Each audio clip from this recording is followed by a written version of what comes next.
ताज्या बातम्या व ठळक घडामोडींसाठी पाहत राहा JBN महाराष्ट्र।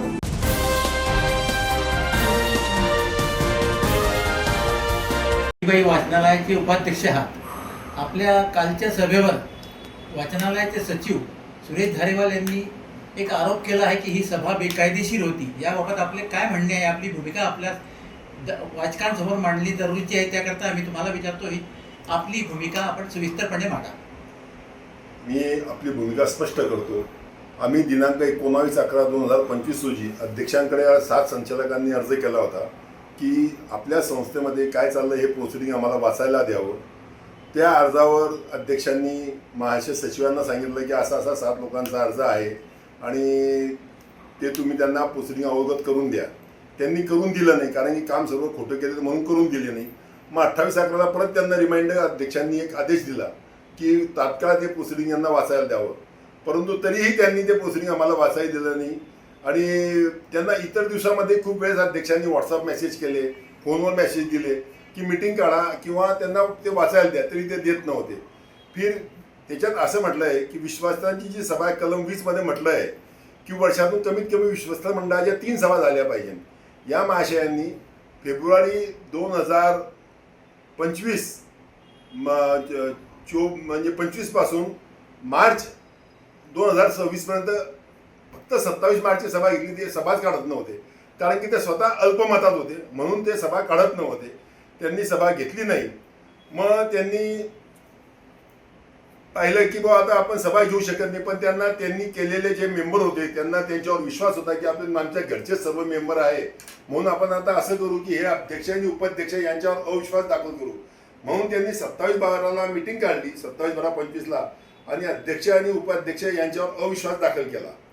तो सर्व सभासदांनी त्यांच्या म्हणजे हुकुमशाहीला डावलून आमचा अविश्वास फेटाळला गेला आणि आम्ही तिथे कायमस्वरूपी 27/12ला तो अध्यक्ष फेटाळला गेला। मग आम्ही तिथे राहिलो।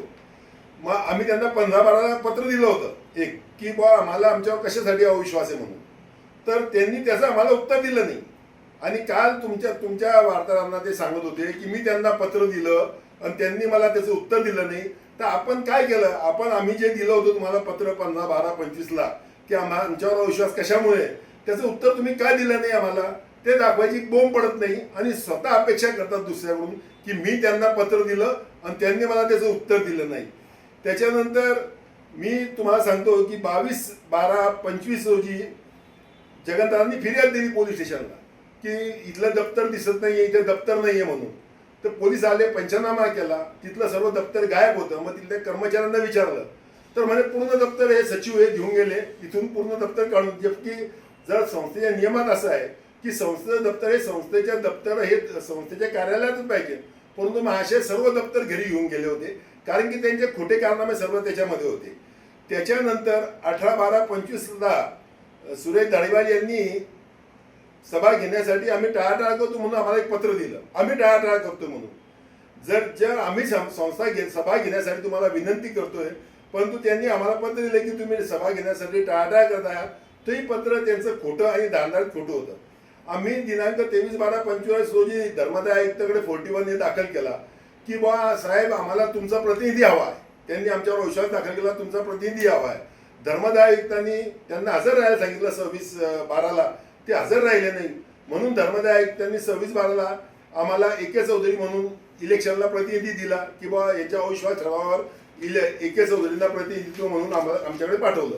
27/12च्या रोजीचा अविश्वास पास झाला, तो सर्वांनी पाहिला एकमताने। सर्व त्यांना असं वाटत होतं, परंतु परमेश्वराजवळ न्याय असतो। सभासदांना माहीत होतं की पारसदादा आणि जगन्नाथा किती भ्रष्टाचारी नाही आहे, हे सर्वांना माहीत असल्यामुळे आम्हाला काही बोलायची गरज नव्हती। सर्व सभासदांनी तो त्यांचा फेटाळून लावला। आम्ही परत त्यांना मग 5/3/26 रोजी जगन्नाथांनी पत्र दिलं की बाबा तुम्ही कार्यकारिणीची सभा घ्या। महाशय ऐकायला तयार नाही। त्यांनी 16/3ला आम्हाला उत्तर दिलं की तुम्ही मला 5/3ला जे सभा घेण्याचे पत्र दिलं आहे त्याच्यामध्ये तुम्ही म्हटलं की ज्या ज्या सभासदांचे अर्ज असतील ते तुम्ही सर्व ग्रंथपालाकडे जमा करावं। संस्थेचा नियम असा आहे की आलेले अर्ज हे ग्रंथपालाकडे जमा करावे, ग्रंथपालाकडचा OC घेतल्यानंतर ते मीटिंगमध्ये ठेवावे आणि कार्यकारिणीच्या मीटिंगमध्ये ते बहुमताने मंजूर झाल्यानंतर त्यांना सभासदत्व देण्यात यावे असं घटनेच्या नियमात म्हटलं आहे. घटनेच्या पोट नियमात त्यांना माहीत असते सर्व पोट नियम, त्यांनीच ती घटना बनवली आहे, म्हणून त्याचा जास्त खुलासा करण्याची मला गरज नाही. मग 21/3/26 त्यांनी अजेंडा काढला आणि त्या अजेंड्यामध्ये अजेंडा काढून त्यांनी तिच्यात मुद्दा आणला की आयत्या वेळेच्या विषयात धोरणात्मक विषय वगळता बाकी विषय घेण्यात यावे. आणि स्वतः 26ला गैरहजर आले. मी 21/3 मीटिंग काढली.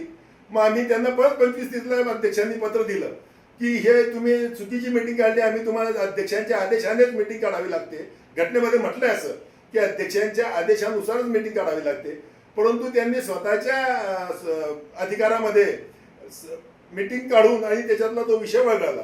मग 25/3 अध्यक्षांनी परत त्यांना पत्र दिलं की तुम्ही असं चुकीचं करताय. त्यांनी ते पत्र स्वीकारलं नाही, परंतु आम्ही त्यांना रजिस्टर पोस्टाने ते पत्र पाठवलं होतं.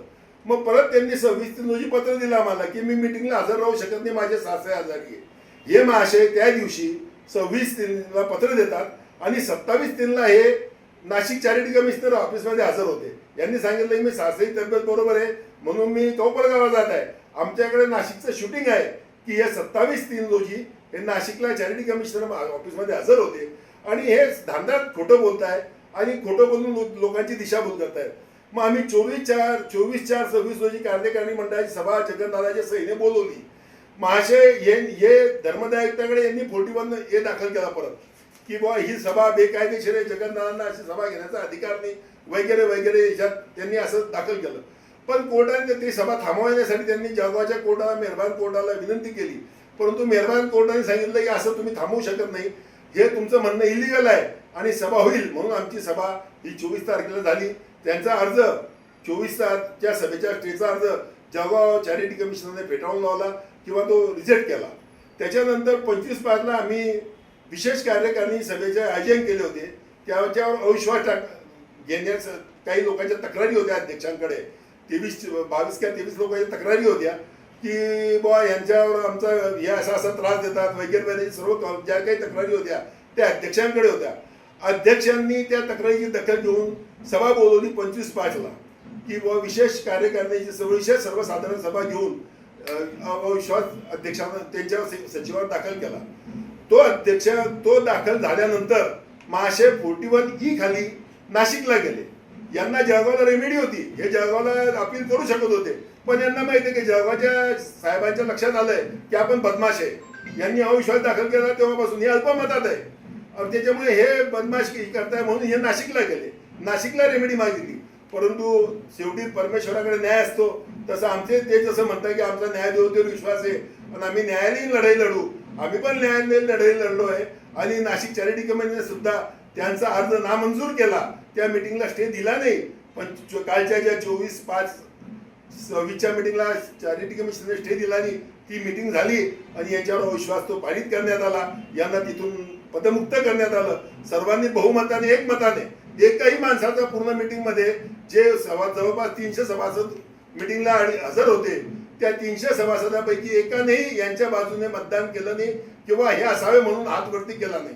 सर्वांची इच्छा होती की अशा माणसाला की जो स्वार्थी माणूस आहे, ज्याच्या अनेक दुकानी त्याने संस्थेच्या घेतल्या आहे, अशा संस्थेच्या दुकानी संस्थेचा सचिव स्वतः त्यांच्या परिवाराच्या नावावर करू शकत नाही. जरी खाली झाले असतील तरी ते असं जोडू शकत नाही. त्यांनी जोडलेलं आहे. याच्या विरुद्ध काही सभासद आता 41D खालती नाशिकला परत जाणार आहेत की बाबा यांनी असं संस्थेचा सचिवपदाचा दुरुपयोग करून अनेक गैरप्रकार यांनी संस्थेमध्ये केलेले आहेत. ते पण 41D मध्ये काही सभासद जाण्याची तयारीत आहे. परंतु काल जो त्यांनी एकदम सांगितलं बालिशपणा की आम्ही घेतलेली सभा बेकायदेशीर आहे, तर मग चॅरिटी कमिशनर जळगावने आम्हाला प्रत्येक विषयात आमच्या बाजूने निकाल दिला. ते सर्व निकाल आमच्याकडे आहेत. नाशिक चॅरिटी कमिशनरने सभा थांबवली नाही म्हणजे हे सर्व लोक इलिगल आहे. तुम्हीच फक्त सत्यवान आहात असा आणू नका. आपले काय कारणाने लवकरात लवकर जास्तीत जास्त उघड होणार आहे याची आपण काळजी घ्या. एवढं बोलून मी माझं आज तुम्हाला दिलेलं वृत्त थांबवतो. जय हिंद, जय महाराष्ट्र.